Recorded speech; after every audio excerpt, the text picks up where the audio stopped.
It is a matter of great pleasure for me, JCC meeting, which gives me a great honor of co-chairing 10th JCC meeting out of the 13 meetings held so far. I extend my heartfelt gratitude to the National Development Reform Commission of China and all ministries in China and financial institutions whose collaboration and continuous support has been instrumental in making CPEC a great success. Today we have gathered here to reflect upon the achievements that we have made so far under this strategic initiative, challenges that require endeavors for improvements, and navigate the future prospects so as to steer this economic corridor towards new heights of successes. The projects that were once conceptualized and documented are now on ground, progressing and becoming a reality, symbolizing the enduring bond of our Iron Brotherhood and the advancement of our all-weather strategic cooperative partnership. Ladies and gentlemen, CPEC has emerged as a transformative force and as a flagship project of BRI in the region, particularly for Pakistan. Over the past decade, CPEC has experienced multiple ups and downs, proving to be a testament to our enduring partnership and its potential for transformative development. It has taught us the importance of flexibility and the ability to address concerns proactively. Through these experiences, we have gained valuable insights into the art of forging resilient partnerships that stand the test of time. Last year, Pakistan and China celebrated a decade of successful, high-quality development and ever closer collaboration under CPEC. During these celebrations, Vice Premier His Excellency Ha Feng, as representing President Xi Jinping, unveiled 5 new corridors: 1 growth corridor, 2 livelihood enhancing corridor, 3 innovation corridor, 4th green corridor, and 5th open and regional connectivity corridor. Pakistan's side appreciates the vision of Chinese leadership to upgrade the second phase of CPEC with inclusion of these 5 corridors, which are aligned with Pakistan's 5Es development framework. We are ready to work with NDRC to finalize the scope and implementation plan on these corridors. Both sides are highly committed to this shared vision, and together, China and Pakistan have embarked on a journey of shared dreams, working hand in hand to build high-quality development projects. It is heartening to note the steady progress CPEC has made since its inception in 2013. In the energy sector, we have successfully completed 16 projects with generation capacity of over 8,000 megawatts, along with 2 coal mines and a 660 kV high voltage direct current transmission line. The total investment in these projects is around $16 billion. Currently, 1 hydropower project of 884 megawatts, Suki Kanari, worth $1.7 billion, is under construction and expected to be commissioned later this year. 3 power projects, including 2 hydel, Azad Patan and Kohala, and 1 coal-based Gwadar power project with a generation capacity of 2,100 megawatts with a cost of over $4 billion, are in the advanced stage to achieve financial closure, and we urge and request Chinese side for its support in achieving groundbreaking of these projects during the current year. A major breakthrough in energy sector has been the consensus between Pakistan and China to further evaluate an in-depth study to shift up the power plants from imported coal to local coal. This strategic move will not only reduce Pakistan's import bill, but also facilitate payments to Chinese companies. I am pleased to share development. We look forward to transform this huge coal deposit into green energy through coal gasification project. In the transport sector, 8 projects have been completed thus far at a cost of $6.7 billion, and several projects including roads, Gwadar Airport and digital media projects are well underway. We hope to see Gwadar Airport in service this year. CPEC has contributed in construction of around 888 kilometers of motorways and highways with both Chinese and local financing. Additionally, another 853 kilometers are currently under construction through local financing.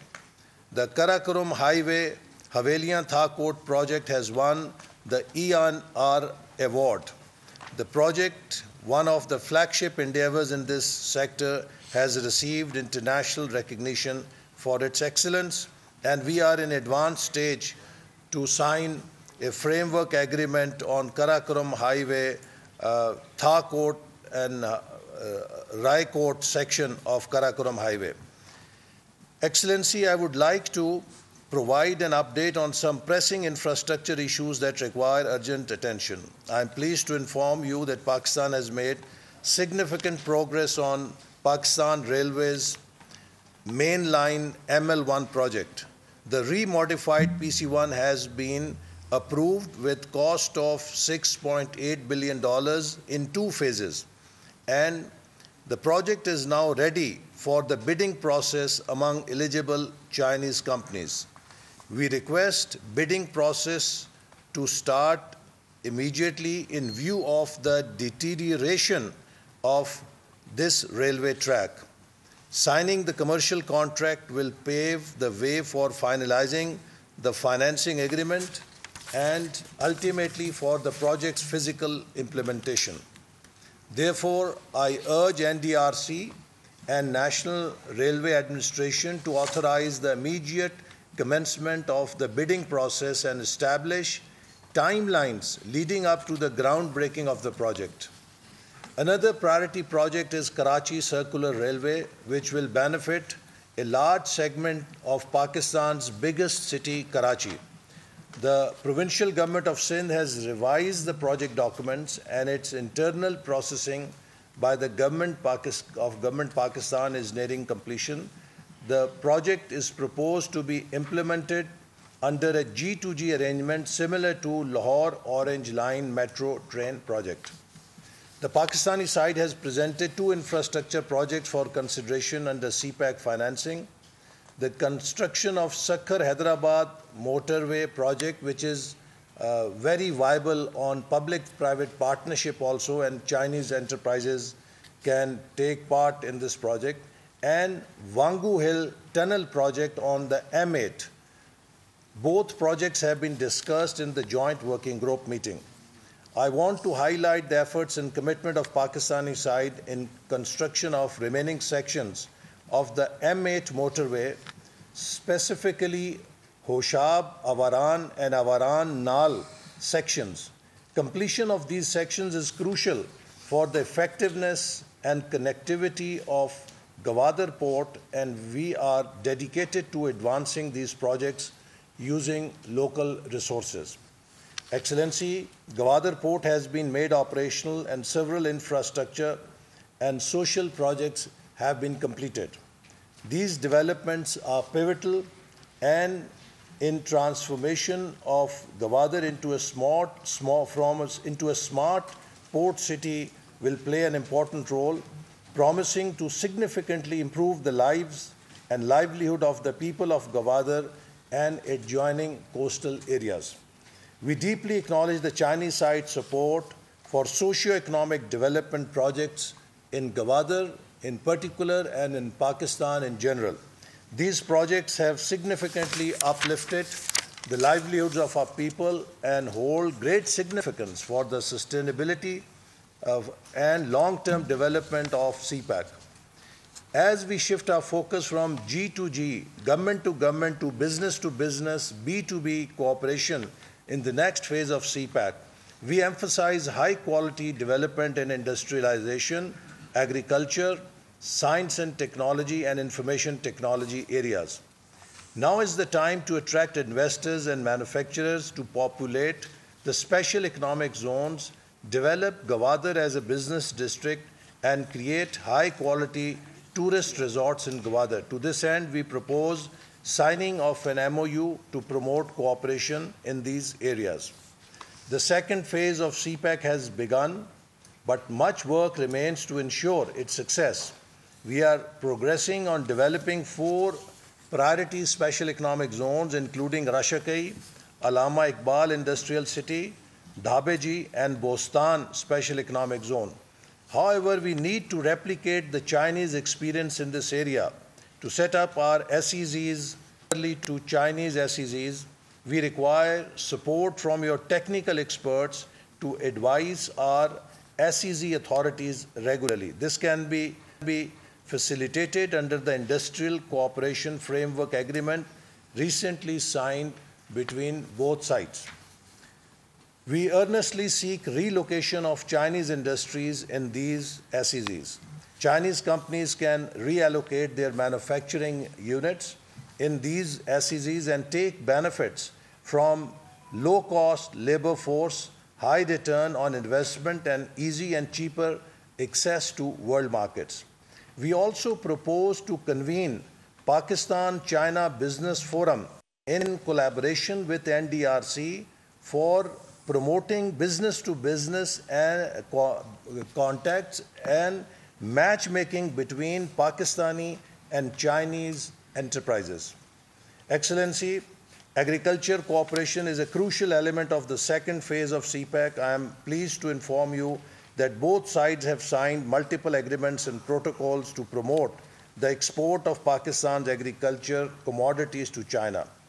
Recently, Pakistan has started exporting red chili, sesame, heated beef, animal skins, and other agricultural products to China, leading to a significant increase in agricultural exports. Chinese agricultural companies have established 7 production facilities and have begun large-scale cattle and crop farming. In view of climate change, Pakistan faces the challenge of adapting its agriculture to smart agriculture through Green Revolution 2.0. In this regard, we propose an MOU for agricultural research cooperation and capacity building. This will help to modernize Pakistan's agriculture and enhance its productivity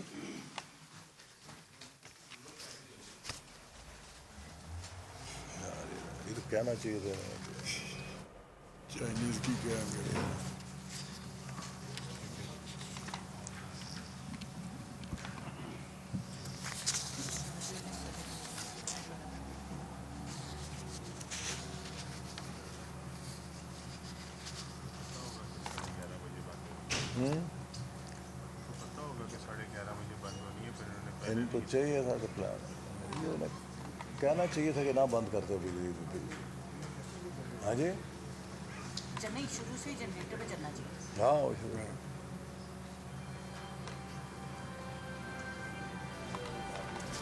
पाक इंतसादी राहदारी की मुश्तरका ताउन committee का इजलास इस वक्त जारी है। वफाकी वज़ीर अहसन इकबाल का CPEC मुश्तरका ताउन कमेटी के इजलास में इजहार ख्याल। सब्सक्राइब करें और बेल दबाएं ताकि कोई खबर रह न जाए।